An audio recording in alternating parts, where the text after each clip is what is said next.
Brian Grimes, your real estate mentor, back with another action-packed session. Today, we're going to be talking about the market in general. What's going on? It's Q3 of 2024.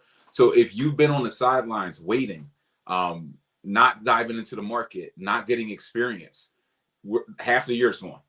I mean, you could miss out on this year if you continue to sit around and wait. If you're new to the channel, guys, before we get into it, so we're going to talk about a lot of the market. Make sure you stick around. If you're new to the channel, like, comment, subscribe. Leave a comment that says, I subscribe. For everyone who leaves that comment, I'm going to send you instant access to a new training that I put together.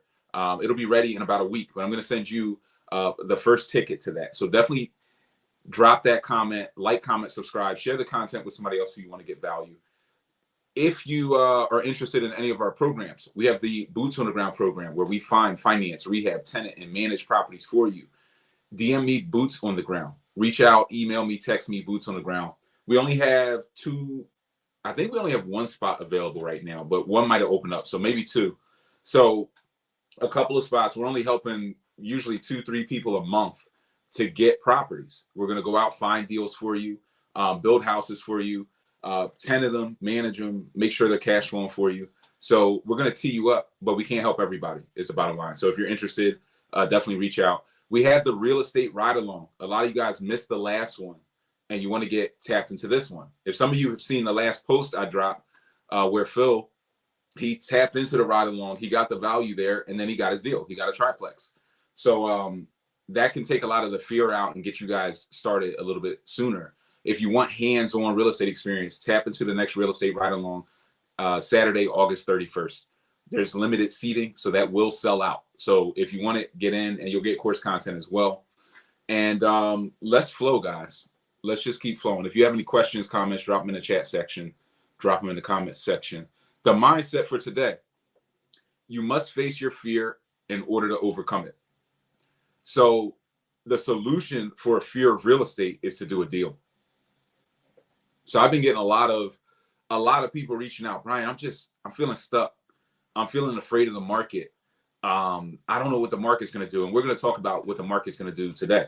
So the solution for that is to do more research, but just a general fear of pulling the trigger. So even if you're like tapped into our Boots on the Ground program and we're feeding you deals, we're sending you usually 5-10 deals a week of opportunities, and you just feel fear. You feel gun shy. You're like, oh, should I go for this one? Should I really be aggressive for this deal? A lot of that fear is only going to be overcome by doing a deal. A lot of that fear is there because you're new to real estate. You haven't done a deal before. And because you haven't made it happen, you're afraid of the next steps. If you're like me, and I had to untrain myself out of this, you almost want to know how the tenanting is going to happen before you even find a property. Before you even do a rehab. You're worried about evictions. And you don't need to worry about evictions yet. Like, worry about the stages of the deal that you're actively in. So sometimes if you push your fear all the way to the limit and you're at the back end, what if the house burns down? Well, you'll deal with that when your house catches on fire. You actually don't need to know that. But if you're worried about trying to solve that problem, how afraid you are if your house is on fire, your imaginary house.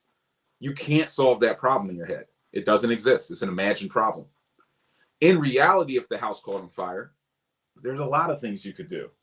Fire department comes out, they put out the fire. You send out an insurance adjuster. They cover the cost of the repairs, and you probably make a little money off of the rehab because the insurance company gives you $175. You only needed $130 to fix it. So your worst case scenario, you actually made 40 grand. But a lot of you guys don't know that because you haven't done deals yet. You haven't taken those first steps because you're being held back by your fear.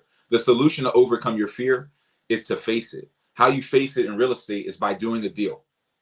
So good news and bad news. You're not going to get over your fear of real estate by sitting on the sideline, by hoping that other people don't make it, that their deals don't work. You're only going to overcome that fear by going for it, by taking action and taking smart action. Definitely educate yourself before diving into a deal. I'm not saying go out and be a complete daredevil. That's not the goal. But the goal is to take action and not sit on the sidelines, because the sooner you get a little bit of experience, the sooner you can accelerate. And this is the best asset class. I've been talking to a lot of people about this, about why buy and hold real estate in particular is the best asset class if you're trying to get out of the rat race. If you don't want to work for the rest of your life for every penny you make, to get up and grind to get every dollar you make, then buy and hold real estate is the best investment, because it pays you in 3 ways. 3 ways to get paid with buy and hold real estate. I'll do this quick rant and then we'll get into the market update. But 3 ways to get paid. 1, cash flow. That's why we're the 24/7 cash. I'm wearing it on my chest. Cash flow. I want to get 500 a month. I want to get 1,000 a month. I want to get 10 properties that pay 500-600 a month. I want 5,000-6,000 a month to just wake up, manage my property. So cash flow. The second is depreciation, tax losses, write-offs, deductions, bonus depreciation, making sure your accounting game is tight, because as the property owner, you can now manage your taxes better. As a W-2 employee, you're just paying the maximum taxes based upon how much money you're earning, because you have no write-offs. When you own real estate, you're a business owner and landowner, and the tax code was written for business and landowners. So if you're not one, you're not going to experience those benefits. If you are one, you can experience some of those benefits. So you get paid with the losses, and then you get paid with appreciation. So even if you just bought the property and it wasn't cash flowing, you're still going to get the tax losses either way, but it can appreciate in value.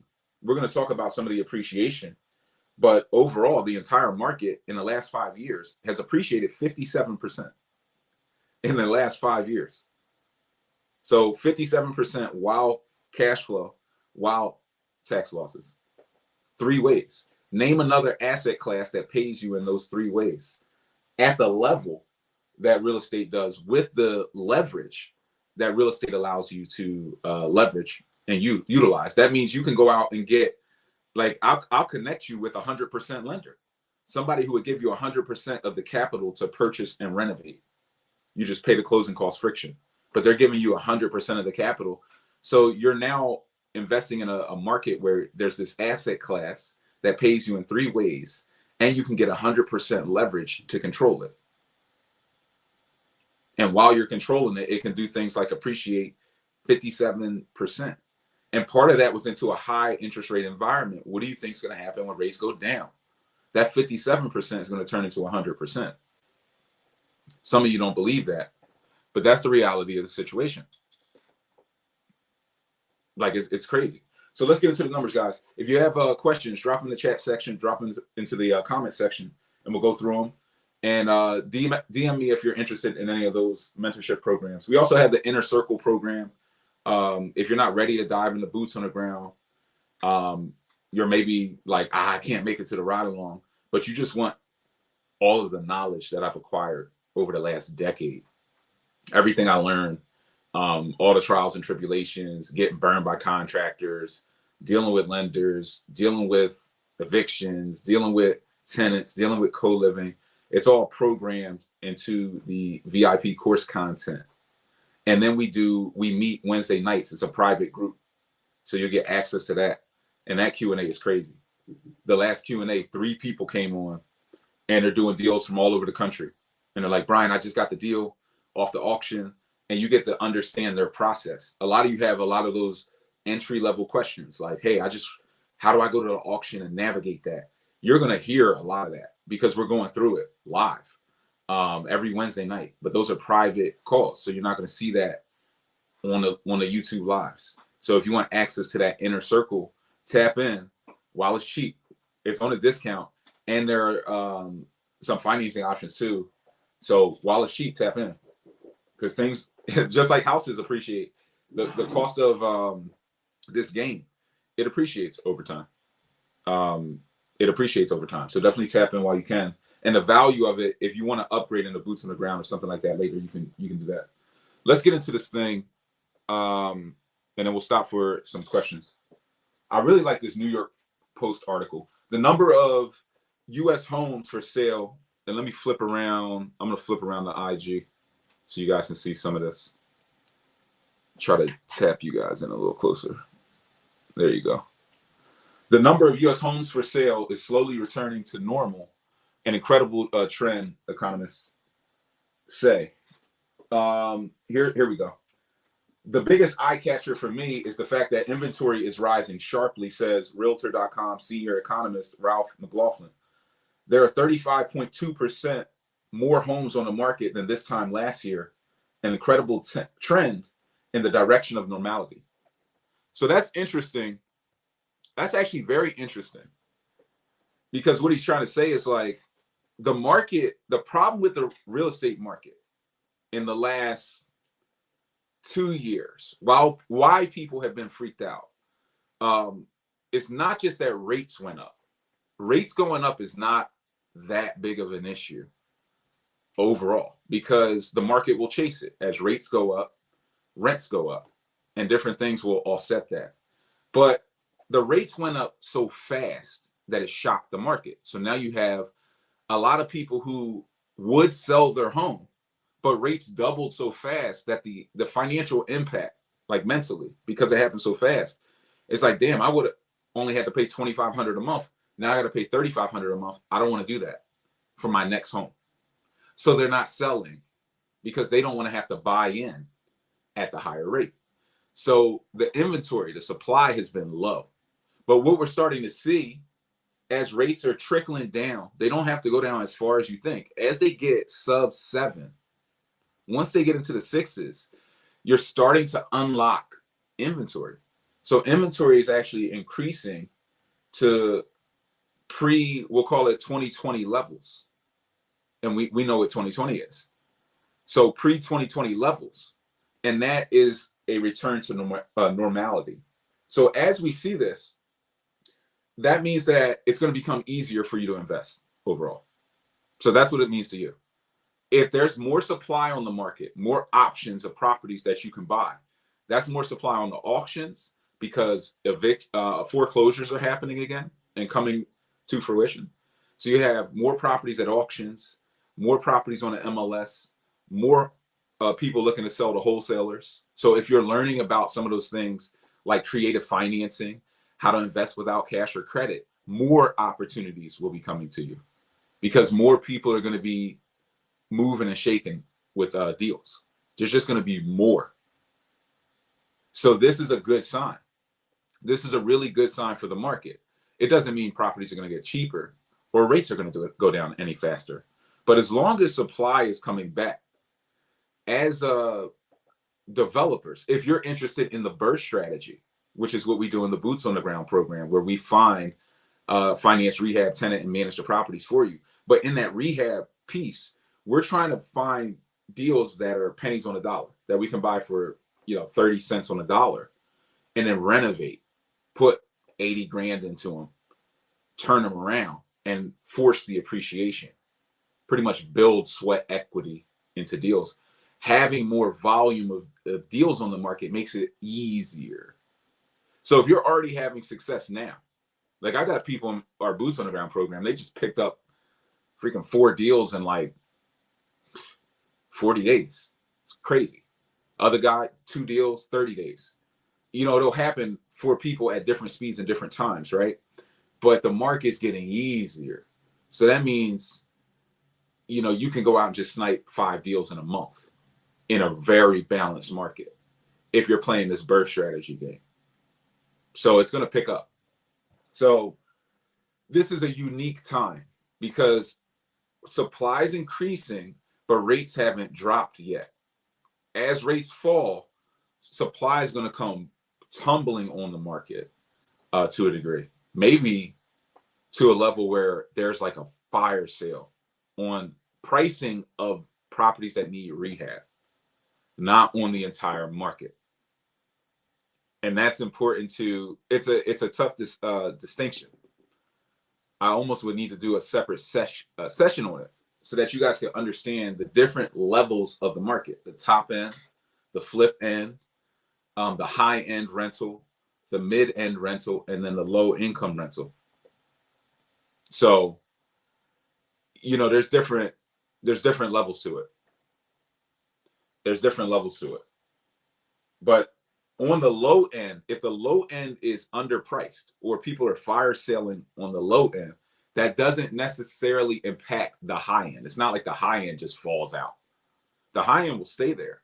It'll just give you a spread where you can operate for like a year. And if you can operate even for 1 year in this game with a nice spread and a little bit of momentum, you can make $1 million.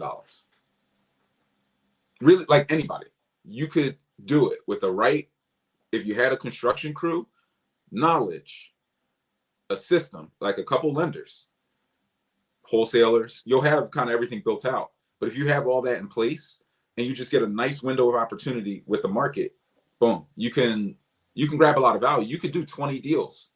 I mean, I might, like, $1 million will sound crazy to somebody, but it's like if you did 20 deals, $50K a deal. And the market was flush with opportunity. This is a tighter market, but there's still opportunity. It's just, it's so tight that you have to be a shark to eat in this market. You can't be a guppy. Like, you got to be a shark. You got to be swimming around. I'm eating everything.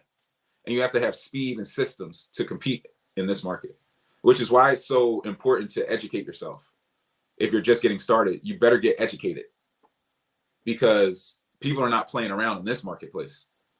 It's harder to just figure it out on your own in this market. But with a system, you can outcompete the people who are trying to do it themselves, who are trying to figure it out, who don't know any better, who don't know the tips and tricks. You just outcompete them. Let's get into another point. There was another interesting point here. How much time are we bumping up? 16. We're doing pretty good. Here it is. The inventory on the lower price homes is rising faster than other segments, says McLaughlin. There are 46.6 more homes on the market in the $200,000 to $350,000 range. Something inventory and price constrained buyers will surely welcome. And I welcome that. So I'm seeing that. And that's kind of like that middle market, but also the market for lower price homes. So as that market for lower price homes dips a little bit, we're able to come in and take advantage of those price drops. So we're able to sit on the market and not only look at the new deals that hit the market, but look at the people who are dropping their price. There's an interesting market. I don't talk about this a ton, but this is really paid stuff. But I'll give you guys like a inside. There's a sweet spot market of properties that somebody might be trying to sell. Let's say in this area of the market, single family, 3-bed, 1-bath can sell for $210. And you catch somebody with a property that needs renovation, but they've overvalued it for whatever reason. They lived in it. They don't know the market. They don't get it. They list it at $150, thinking somebody's going to grab it. And people just pass it by because they're stubborn. They don't understand the market. So it sits for 60 days, 90 days. And they start price dropping. But the property actually is good. It can be renovated, but only at $110,000. But you can keep sniping those people. And those are easier deals. Those are low-hanging fruit because they've been beat up by the market. It's the seller that went in with a high price and the market clubbed them for 90 days. You're not getting what you want. They probably didn't get an offer over $100K. Here I come with 110 on day 90 or 105, and they're just going to jump on it.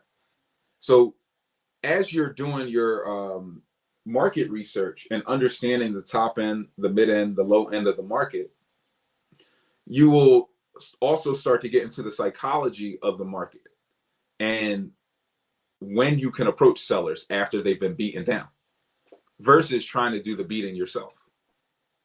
Who's stronger, you or the market? You can get on the phone with the seller, and some people you could break them down, say, look, your house is trash and it's worth 110. And they'll take that on day one because they know it already. But there are a lot of people that don't know it. You need to let the market club them. and just sit back and wait for the price drops. And when you see them price dropping, if they're not in your range, let them price drop again. Don't even entertain them. There's a market for that. And that market exists right now. But that will give you some low-hanging fruit. Those are also the most cosmetic deals to renovate. Those are also the most cosmetic deals to renovate.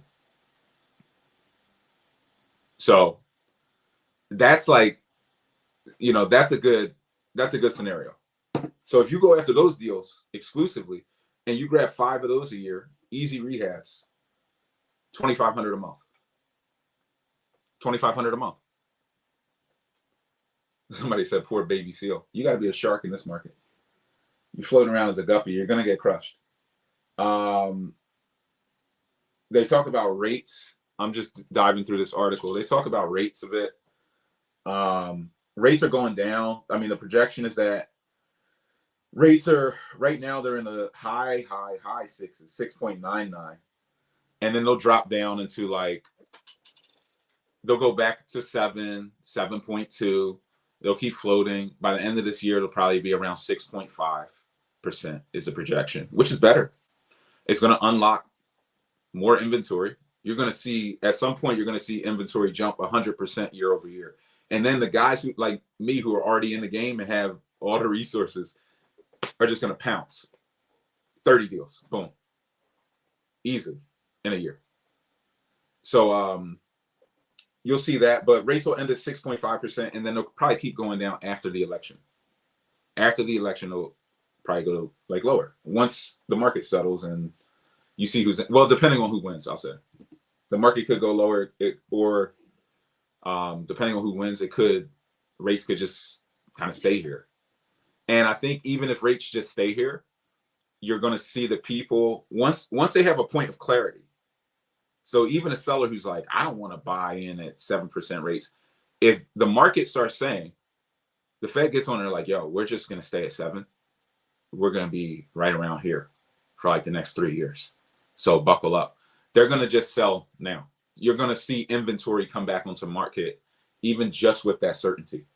It doesn't have to be the case where rates have to go down to unlock the value. The value will be unlocked once there's certainty. Right now, the market is uncertain, and nobody's providing certainty, quite frankly. That will be provided for you after November. That's when you will be provided with some form of clarity. So I think that's most of what I wanted to get into. The typical day on market for a home. So if you're thinking about flipping, the typical day on market is 44 days. That's up 1 day or 2 days over last year, which is showing the market is pretty flat. The market is relatively flat.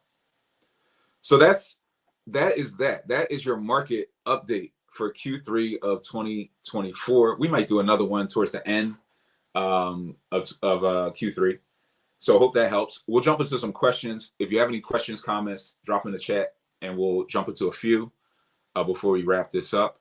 And if you want to tap into any of those programs, Boots on the Ground program, where we find the properties for you, we build the properties for you with the in-house crews, we put the tenants in, we put the management in place. We can also get you tapped into the 100% lenders. There are lenders out there that will give you, there are multiple lenders. I know at least 3 that'll give you 100% of the money, maybe 4 actually. I think more people will get into this business if they learn how to underwrite it. 100% lending business. But you get tapped into all of that. If you're interested in that, DM me Boots on the Ground. The real estate ride along, the tickets are on sale. They might be in the description. If you click the links in the description, at least on the YouTube, you should be able to tap into a ride along ticket right from there. But with the ride along, you get course content as well. So it educates you as well. And then you spend a day with me touring properties in Philly, me and like-minded investors from across the country.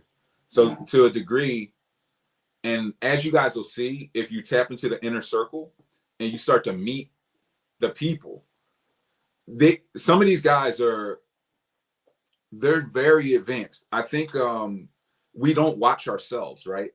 So we're out producing or working or doing our thing. We're not watching ourselves for our own growth. But if you have children, you could watch their growth. but the child can't watch themselves, but you can see the growth. Some of the people in the Inner Circle program are their growth is insane, and they're crossing over those 10 property limits, coming from 2 properties to now having double digits, multiple tenants, and scaling up. So being a part of that group and being able to network with these guys as well is invaluable. It's invaluable. For anyone to have access to the Inner Circle call and not attend it is insane. It's insane. You could learn from one of these guys' questions, me and them just riffing back and forth. It's like, to not attend is insane. It must be something important. But to make the value of the VIP course content even more insane, we're starting to record the Inner Circle calls. So all the value, and we're getting into everything: advanced tax strategies, deal structuring, creative financing, direct to seller marketing, getting right in front of motivated sellers. Like we're going in, we're going to record those, add them into the course content, into the mastermind call section, which is already like 40 calls deep with stuff that nobody's going to see on a live, quite frankly, but a lot of value. So now we're going to record those calls and add them in. So you get access to that Inner Circle. Definitely reach out about that and get that VIP course content, or the ride along guys. That'll sell out fast though. But let's get into a couple questions and then we'll keep flowing. Should I be concerned about current and future values of properties that have bars on the windows and doors? No. I would actually be the question is, should I be concerned about current and future values of properties that have bars on the windows and doors, meaning they're in the hood? So should I be concerned? I would say no. I would actually be less concerned about the long-term projected value of a property that currently has bars and windows on its door. Because the property that currently has bars on the windows and doors, I don't even have to look at the price. I can tell you it's one of the cheaper properties on the market, and it's in a C-class neighborhood. I can already tell you that because of the nature of the beast. Because of the fruit. I can tell you the tree by its fruit, right? So that deal's in the hood, is cheaper. It ain't going, where's it going to go? Through the floor? It's already the cheapest property in the city. It's got nowhere to go but up. The market's got nothing to do but turn over. And I know in the cheaper markets, in the C class, where I really don't want to be is the B class. You know why? Because nobody cares. The developers aren't there because there's no value. The comps aren't high enough yet. The prices aren't low enough. There's no money. I want to go to the C class. You know why? Because the prices are low. And it's close enough to the A class that the prices are high. They're high and low, which means there's a spread in the middle. And I know other developers can see that too. So long term, other developers are going to come and buy up the cheap real estate around me. It's just nature. Why wouldn't they buy the cheap real estate? At some point, some mayor is going to get elected and say, you know what? I'm cleaning up this section. And they're going to blast it out. And everybody who bought properties for 30, 40K. People do it all the time. People buy properties for 30 grand. And they appreciate, boom, 150K. And they only put 30K into them. So they're 60 in. Now it's worth 150. And it's going up to 180. It happens all the time. I'd be less concerned. I'd be more focused on just the tenanting process. Can I tenant? Can I monetize? That will be my concern. The same question was, should I be concerned about crime? And it's can I tenant? Is this a good block within a mixed neighborhood, mixed area? Is this a good block though? Am I in a good section? Am I going to have a problem tenanting? Do I know how to tenant even on a tough block? Do I know how to tenant on a tough block? That's a master class in itself. How to tenant a property on a rough block. There's some tips and tricks there that you're not going to find in a book. Like, you're only going to get it through experience. But yes, there, as long as you can tenant it, or even if it's on a tough block and you know how to tenant it, you can tenant it, then you can ride out the rough time and you'll get the cash flow. The rent will go up. So you're going to get more money in the future than now. The value is going to be higher than now. The taxes are low because the area is low. So this is a good cash flow opportunity for appreciation and tax losses. And I would just move on to the next, move on to the next, and keep planting the seeds. Fall in love with planting the seeds, getting more deals, not obsessing over deals. But the activity that got you the deal in the first place. Focus on that more. Because guess what can cover up a bad deal? A good deal. Guess what doesn't cover up a bad deal? Sitting around complaining about it. Sitting around worrying about it. What covers up a bad deal is a good, it's like they say in basketball, like next play. Somebody comes down, they dunk, you try to block the shot, they dunked on you. You're going to carry that through the whole game? Next play. Mentality. Move on. Part of the game. Move on. Come back. Reapproach. Reattack. Reassess. Because the next deal could be a 100K profit. The next deal could be 100K. While you're complaining about the 5K deal, I promise you, you'll destroy your own energy. Your own energy will be destroyed by worrying about the 5K deal or the 10K deal, that you'll miss out on the 100K deal because your energy wasn't right. You couldn't see it. You weren't on that frequency at that time. So you missed it. So definitely, stay focused on that. The activity to get the deal. Don't be concerned about anything. Just have solutions for things. And then have tolerances for things. I don't want to deal with that. I don't want to buy in that section. I'm going to buy over here. I'm going to pay a little bit more, but I'm not going to do this. That's a tolerance thing. I don't want to, then there's can I monetize? How to do it fundamentally, how to place your ads. So this goes back to the mindset. We could be afraid of buying in the crime area, right? But what do we need to do? Well, the solutions are not to be frozen in that fear. It's to build the skill sets to be able to tenant in rougher neighborhoods, understand what you're getting into, understand what a good block and a bad block. It's still education, navigating the issues, not taking the fears and making them a roadblock. They're not. The fears aren't really real. I mean, actually, they're 100% fake. It's not that the fear can't happen, but your actual imagined fear is fake. It's an imagined fear. That's how we know it's fake. It doesn't exist because you don't own the property. So it's not real. If you actually own the property, I'm not talking about you in particular, but just in general. If you actually own the property, well, then I would just show you the steps to navigate the issue. So, Brian, I can't tenant it. So what's going on? So when's the last time you did the assessment? So what time are you showing the property? So what? And I'm going to start asking you questions. And at the end of that questioning process, I'm going to correct your issue. Because fundamentally, something's not working. If all those fundamentals are on, then there's something else going on. It's the market. It's the ad. It's the, something else. It's the traffic. So it's either the traffic or the fundamentals.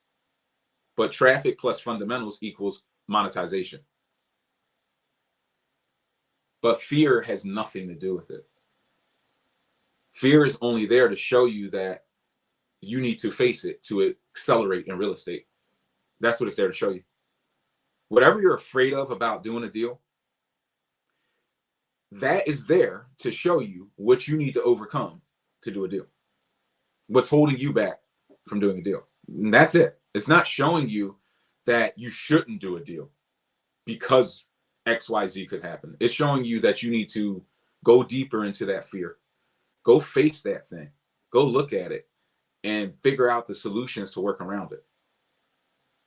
That's what mentorship and education is, instead of just going out and getting beat over the head or getting burned by a contractor to learn.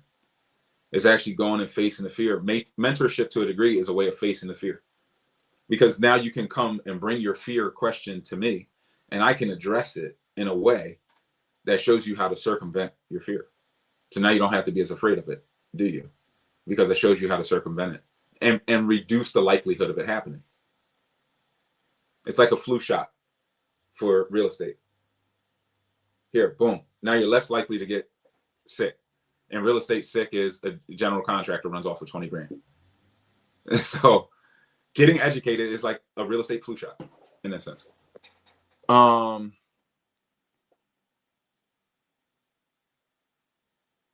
answer Ricardo. I'm not quite sure how to answer your boots on the ground questions. Michael says, "Hey family, if you're serious and not curious," I like that a lot. Brian Grimes can take you from that 9 to 5 to living your life on your terms via real estate. Tap in and win. Facts. Vanessa said we might hop on the ride along in August. Definitely tap into the ride along. You'll learn. I mean, if you can physically be at the ride along, this goes to anybody. If you can physically be at a real estate ride along and you're serious about real estate, I should say that first. If you're serious about being a real estate developer and trying to do 20 plus deals per year, trying to really scale, and you can physically be at a real estate ride along like what we do, where we spend all day in houses and showing you the market and all that stuff, do it. It's going to save you so much money if you're going to go out and do this anyway. Do you understand? Like the ride along, people are like, oh, the ride along costs $1,000, which that can definitely feel like a lot. And at times that can be a lot. I mean, there's years where I made $6,000 in a year, right? So I get it. But in this game, do you know how easy it is for a contractor to run off with 10 grand? It's like effortless to these guys.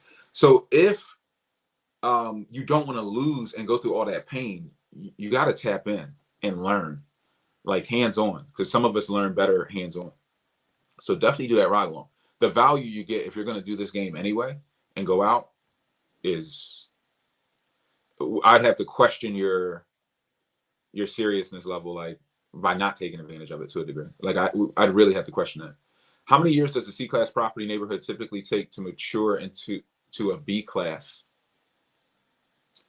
That's a good question. I don't think that there's like a guaranteed answer there. I think there's like, I would say probably, my gut tells me like 20 years, because you got to really chew into a neighborhood, but actually it doesn't turn into a B class. And that's why the question is hard. It turns into an A class. You don't turn a C into a B into an A. That's just the human brain being wired to think linearly through a letter direction. But it actually goes A or C class to A class. Because what do you hear? It's gentrifying. Then it's got a name. It's so cool. And you're like, okay. And then, the prices are jumping up, and then everybody's moving in, and then they're dropping different amenities. Then there's an Equinox, and it turns into a little A class is what it turns into. It turns into a little hotspot. It never goes to the B. The B is out of the hotspot altogether. The A and the C class are where it's happening. There's just the biggest divide between rich and poor is right there. And that's how you have a big divide between rich and poor. You put them both in the same environment relatively, so they can stand out from each other the most. The contrast. So the C class is close to the A class. It's on the other side of the railroad. Remember that saying? Like, that's where it is. So it's very close. And then eventually one day it starts to gentrify because it's close to some economic activity. Or some economic giant came into the city and started building warehouses and different things that creates new employment opportunities, that creates people seeking housing nearby, that sparks development. But always know the developers are always creeping into the C class. They're always there. They're lurking. They're watching. They'll go into the D class and wait for it to turn C and then start unlocking value. playing different levels of games here. But it doesn't mature into a B. It goes straight to an A, which is showing you how quick your property values go. You could buy land. I know a guy who buy land in the worst parts of the neighborhoods, $2,000 a lot. And a lot of you guys could do this. $2,000 a lot. It just keeps popping it in the land. We should almost do a land class just for this, for people who want to just own property. This is a high income play. He sits on that land for 5 years. I'm seriously going to make a little course on this because I think it'll help a lot of you to get started. Sits on this land for 5 years. Values start going up. A $2,000 lot could sell for $20,000 in a market that is experiencing some gentrification. That's a 10x return. The property taxes are like $100 a year, maybe $30 a year, some of these lots. So that's a play right there in itself, of where you can make even more money, like in the C class, and just buying land and doing things cheap. But C class is great, man. It's where it's happening. What's the best area to purchase real estate right now, since the market is not, or since the market is at a standstill, or should I wait until after the election? Best area to purchase real estate. I mean, one of the best markets, two best markets right now to me are Philly and Baltimore, and then Delaware, like parts of Delaware. That's the best to me. And it's good right now. I would not wait, because I truly believe prices are going higher. So I would not wait, because waiting is always a bad play, because now you're saying, by saying I'm going to wait, you're assuming that you're good enough to wait. And that is a form of arrogance. And arrogance is punished at times in real estate. And the market can punish you for that. So you're like saying, I'll wait until I know the market is ready, then I'll start. But you'll have lost so much potential momentum you would have had by the time the market fluctuated in a certain direction. You almost have to just be in the game, get the best deals that the market yields right now, but stay in the game, keep your momentum going. And then when the market opens up an opportunity, it will open up a year to you. It might open up 2 years to you. And that runway is going to be insane. You might do 50 deals in that frame. So you just kind of have to stick with it or keep pushing yourself. There are really good deals on the market right now. They're just harder to find. You have to really dig them up. But there's still an increasing supply of inventory. I'm glad that the market's starting to talk about it, because I'm feeling it, because I'm actively sourcing deals for our Boots on the Ground members every day. Like every day, Saturday and Sunday. We're sourcing deals 24/7. Like, we're open for business all the time, sourcing deals. So I'm seeing the inventory picking up. And I'm saying, there's going to be a window here. And there's, people sitting on the sidelines. There's naysayers, there's doubters, and they're going to miss out. And it ain't my fault. You ain't going to say, I didn't tell you. I told you. But I would just get active with it. Stay active with it. The market's really good right now, and it's yielding opportunities, because I think appreciation is, I think the benefit, like even to get into a tighter deal right now, if the market goes up, that property appreciates 50,000 and the rents go up a little bit more because prices are higher and rates are higher. So the mortgage payments are going to be higher, which means the rents can go higher, because the rents are relative. They're a derivative of the mortgage payment for a comparable property. The rent should just be a little cheaper to offer an alternative. So rents are going to go up with prices. If you're buying in undervalued markets. Undervalued markets would be what? The top cash flow markets. Because if it were properly valued, it wouldn't cash flow. Or if it was overvalued, it wouldn't cash flow. If it was properly valued, it would still cash flow, but not at a 10 cap, more like a 5. So it's just showing you value. So if you're in the right market and doing the right things, you can make money. What tenant experience do you have with HUD? I have experience with HUD. I've rented through the program before, and it's really good. Alma, I have a property under contract, and I'm assuming you're saying Atlantic City, or oh no, in a C-class neighborhood, 3-bed, 2-bath. Cost is $12K. It needs about 15 to 20K worth of work. However, it has 75K worth of liens against the owner, not the crib. I mean, you're gonna have to just get the title insured. That's not really gonna impact anything. I mean, the title company can handle that. What is the liens against the owner matter? He wants them paid out through the deal. I think what we would need to know is the ARV.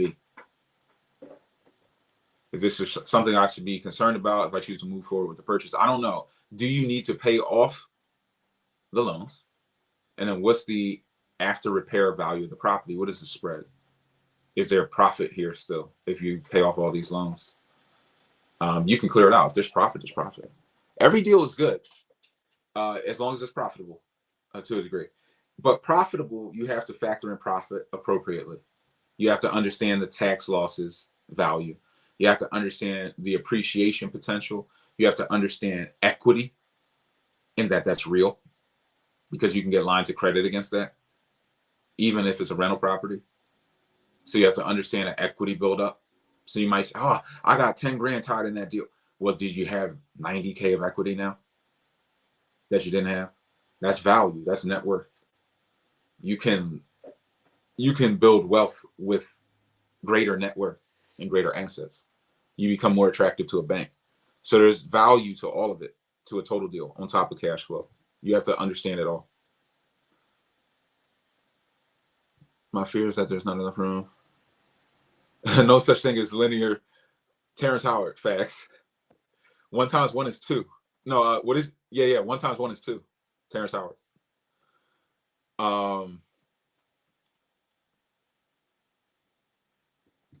Mike Morgan said there's no better way to go than on a ride along. Fact. Roland tapped in, said ride along is super thorough. I might have to do another one. Facts. You got to come out, get the gray hoodie, the blue hoodie. This is the navy blue. You got to get all the gear. Keep coming out. Vanessa said, great way to explain the class. She's in the class. She's in the class. She's been tapped into the inner circle calls. I'm telling you guys, like, to have access and not tapping is crazy, because not just me, but and all my knowledge, but there are other people moving and shaking, and they're real people, and they're in markets making money. So they're not only proving that you can make money all across the country, because there are people in our course that are making money all over the country. It's not just about me as in terms of like a proof of result. There are people out here who are doing this. It's been proven. It's not about me, realistically. But to come and be able to network with them, build your own relationships with other people, see what they're doing, take a look at how they're building and what struggles they're facing at this level, so that you can get ahead of your struggles when to scale. You're crazy missing all that. Joanne said, or Jordan said, definitely interested in the land. I should do a land session. I got to write that down. I should do a land course, because I think this is a play that if I teach a lot of people that play, a lot more people will have a gateway in. And this guy makes a lot of money doing this play, guys. A lot of money. Mike Morgan and said, and see the various stages of rehab. Brian gives tips, shows the who, what, where, when, and why of every aspect. Definitely. Somebody asked a question about inner circle. I almost said, will the inner circle include education about development?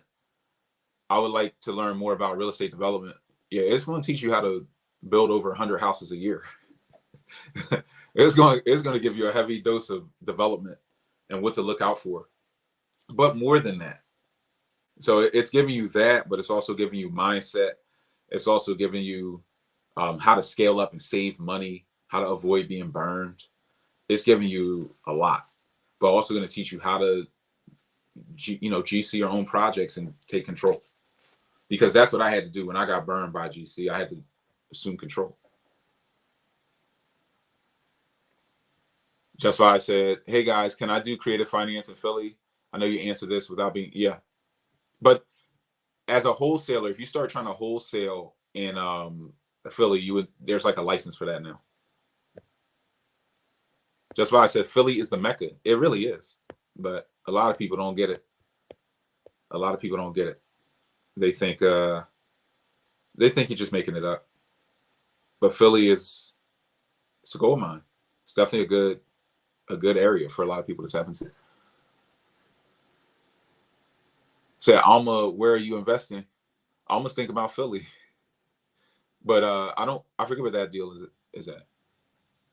ARV is about 75 to 85. Don't play the liens. Don't have to pay them. Don't worry about them though. Just make sure the title comes to you clear, and you're good. Do you feel there's potential crash from low arms takeout? Nah, but there's going to be pain, but not a crash. It's just some people are going to lose money for sure, but it's not going to crash the market. The market is controlled by supply and demand, and there's pent up demand. You can't crash a market with repressed demand. Oh yeah, she's in St. Louis. I remember that now, Alma. She's in St. Louis. I always talk to you guys about St. Louis. Great big brick built multis, a good housing stock, and I think it's a great city to buy and hold in. From what I've seen, there's good cash flow there. St. Louis.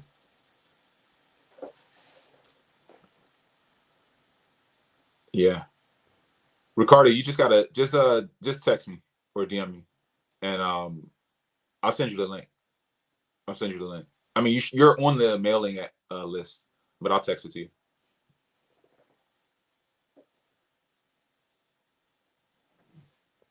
Let me see. Somebody said a no-name game. Somebody said I missed a question. I'm not sure. No, I don't see. There we go. So I hope that helps, guys. We'll see you guys on the next one. If you have questions, reach out. If you want to tap into the inner circle, reach out. Book a call with me and my team. We'll get you tapped into that. Like I said, you can get in that for dirt cheap. There's financing options. There's all types of stuff. But you can tap into that inner circle. I recommend it, not only for me, but for the networking and the other people that are doing amazing things in the group and knocking out deals. If you want to tap into the ride along, DM me ride along, and keep pushing yourself. If you already wasted half the year, don't waste the other half. You'll blink and miss this year. Then you're in 2025, and prices are going to start ticking up on you, especially if you don't know what you're doing. So it's going to, 2025 is going to present a whole new level of problems that don't exist now. So if you have knowledge, then you can navigate the next set of issues. If you don't, then you get wiped out. You're a dinosaur. That's how the game works. So stay locked in. I'll see you guys on the next one.